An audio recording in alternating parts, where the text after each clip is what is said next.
మాట్లాడాలని ఉంది, కానీ జగన్మోహన్ రెడ్డి గారి గురించి కూడా మాట్లాడదాం అనుకున్నా. 2 నిమిషాలు. మొన్నేమో మైండ్ సెట్ గురించి మాట్లాడారు, అంటే మాకు మైండ్ సెట్ బాగాలేదని.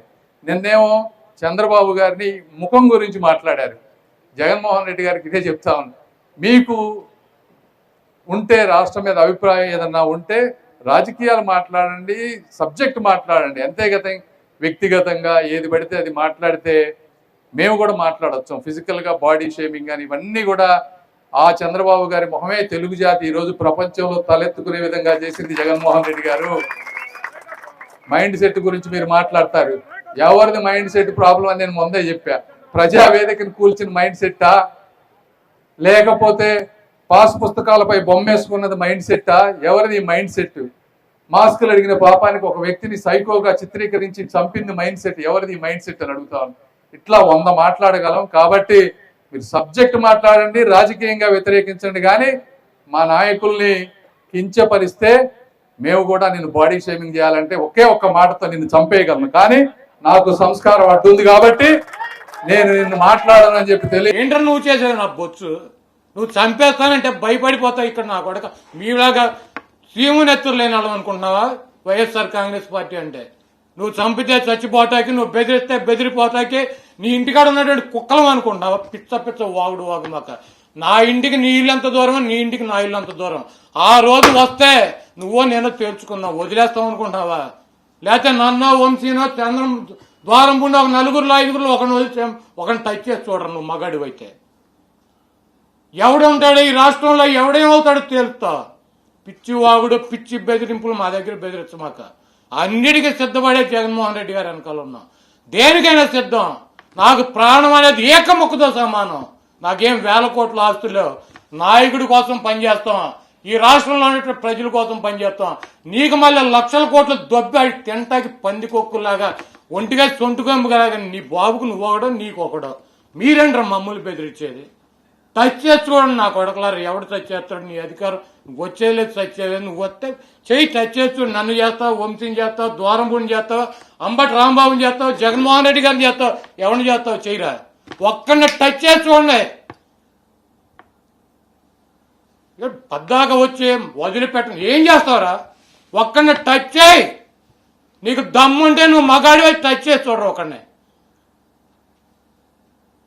పిచ్చి చాలా అన్యాయం ఇది. దీన్ని వదిలిపెట్టే ప్రశ్నే లేదు. ప్రాణాలు పోయినా ఫైట్ చేస్తాను, గుర్తుపెట్టుకోండి. ఈ పోలీస్ చేసినటువంటి అఘాయిత్యానికి పోలీసులు అంటున్నాను నేను. ఇక్కడ జనం వచ్చారు, నా వ్యతిరేకులు, వాళ్ళందరికీ దోవ చెప్పింది వాళ్ళే కదా. పోలీసుల రక్షణగా ఉంటే ఏం చేస్తాం? దీని నుంచి ఖచ్చితంగా రాష్ట్ర ప్రజానీకం వ్యవస్థలు ఏ విధంగా తయారవుతున్నాయి వీటికి సమాధానం చెప్పే రోజు ఒకటి వస్తుంది. దీన్ని వదిలిపెట్టే ప్రశ్న లేదని కూడా ఈ సందర్భంగా చెప్పాలి. వైఎస్ఆర్ కాంగ్రెస్ పార్టీ, తెలుగుదేశం పార్టీ తేల్చుకుందామా అంటే దానికని సిద్ధం అంటే చెప్పండి, సిద్ధం. మీరు అన్ని పక్కన పెడదాం. అంతేగాని 100 మందిని పోలీసులు తీసుకొచ్చి కేసులు పెట్టి రాత్రి కాదు. పోలీస్ వ్యవస్థను పక్కన పెట్టి రండి. మీరిళ్ళ మీదక, మా ఇళ్ళ మీదక, ఎవరిళ్ళ మీదకైనా సిద్ధమే దేనికైనా. మీరు అనుకుంటున్న ఎవరు ఫ్యాక్షనిస్ట్లా, ఎవరు తెగిస్తే అందరూ ఎవరికి ఎవరేం కాదు. డిసైడ్ అయిన తర్వాత ఎవరైనా కానీ మంచి రాజకీయం కాదు. జగన్మోహన్ రెడ్డి గారు గత 5 సంవత్సరాలలో కూడా మేము ఎప్పుడు కూడా ఇట్లాంటి రాజకీయాలు చేయలేదు. జగన్మోహన్ రెడ్డి గారు ఎప్పుడూ చేయలేదు. అంటే మంచి చెప్తున్నాం.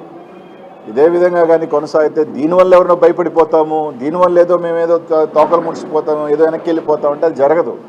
మీరు చేసే కొద్దీ వైఎస్ఆర్ కాంగ్రెస్ పార్టీ కార్యకర్తలు ఇంకా రోడ్డు మీదకి వస్తారు. మీరు చేసే కొద్దీ, రెచ్చగొట్టే కొద్దీ ఇంకా ధైర్యంగా ఈరోజు ముందుకు వస్తారు. ఎవరు ఇక్కడ బీసీ నాయకులు కానీ, కాపు నాయకులు కానీ, ఇంకెవరి నాయకులు మీరు భయపడితే బెదిరిపోయేదానికి ఎవరు సిద్ధంగా లేరు.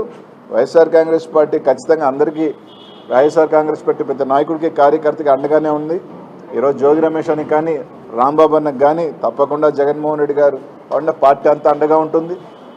ప్రజలు కూడా చూస్తూ ఉన్నారు ఏం జరుగుతుంది ఏందనేది. తప్పకుండా బుద్ధి చెప్పే రోజు దగ్గరలోనే ఉంది. మహా అంటే ఇంకా 3 సంవత్సరాలు. రైట్, 3 ఇయర్స్ మీకు నచ్చింది చేసుకోండి, కేసులు పెట్టుకోండి. ప్రతి ఒక్కరికి కూడా ఒక ఎక్స్పైరీ డేట్ ఉంటుంది. ప్రతి ఒక్కరికి కూడా ఒక ఎక్స్పైరీ డేట్ ఉంటుంది. మీ ఎక్స్పైరీ డేట్ 2029. కాబట్టి అంత లోపల నచ్చింది చేసుకోండి, పెట్టుకోండి, అందరి మీద కేసులు, జైళ్ళు ఏం చేసుకోవాలని. కానీ ఇళ్ళ మీదకి వచ్చే సంస్కృతి మాత్రం ఖచ్చితంగా ఇది మంచి పద్ధతి కాదు. ఇళ్లలో ఆడవాళ్ళు ఉంటారు, మహిళలు ఉంటారు, వాళ్ళకి రాజకీయాలు అంటే సంబంధం లేని వ్యక్తులు, పసిబిడ్డలు ఉంటారు. జరగరాంది జరిగితే ఎవరు బాధ్యత వహిస్తారు? అన్నారో లేదో తెలియదు కానీ ఒక మాటకి రాష్ట్రం అంతా తిరిగి కన్నీళ్ళు పెట్టి తిరిగారు మీరు. అది అన్నారో లేదో తెలీదు, నిజం అబద్ధం తెలియదు, కానీ ఒక చిన్న మాటకి అది తప్పైనా ఒప్పైనా దానికి మీరు రాష్ట్రం అంతా తిరిగి మహా చేస్తే వీళ్ళు ఏం చేయగలుగుతారు? దొంగ కేసులు పెడతారు, కాదండంలా బెదిరిస్తారు, కాదండంలా మహా అయితే 3 నెలలు లోపల వేస్తారు, అది కాదండంలా. కానీ ఏం చేస్తారు? 3 నెలల తర్వాత మళ్ళా వస్తాం, రెట్టించిన ఉత్సాహంతో మళ్ళా పనిచేస్తాం. ఎవరెవరైతే మిమ్మల్ని జైల్లో పెట్టే కార్యక్రమం ఎవరెవరైతే చేస్తారో, మంచి చేసిన వాళ్ళని గుర్తుపెట్టుకోండి, చెడు చేసిన వారిని గుర్తుపెట్టుకోండి, ఇద్దరిని గుర్తుపెట్టుకోమని చెప్తాను. ఊరికే చూస్తూ ఊరుకోం. వైఎస్ఆర్ కాంగ్రెస్ పార్టీ బ్రతుకుతుంది. వైఎస్ఆర్ కాంగ్రెస్ పార్టీ ఈ రాష్ట్రాన్ని ఏలుతుంది అని కూడా ఈ సందర్భంగా చెప్తాను. మరో 30 సంవత్సరాలు ఏళ్తామని కూడా ఈ సందర్భంగా కూడా మరి గట్టిగా కూడా చెప్తాను. కాబట్టి ఎవ్వరూ కూడా వైఎస్ఆర్ కాంగ్రెస్ పార్టీకి సంబంధించిన ఏ కార్యకర్త వెంటికి కూడా పీకలేడు అని చెప్పి కూడా ఈ సందర్భంగా చెప్తాను.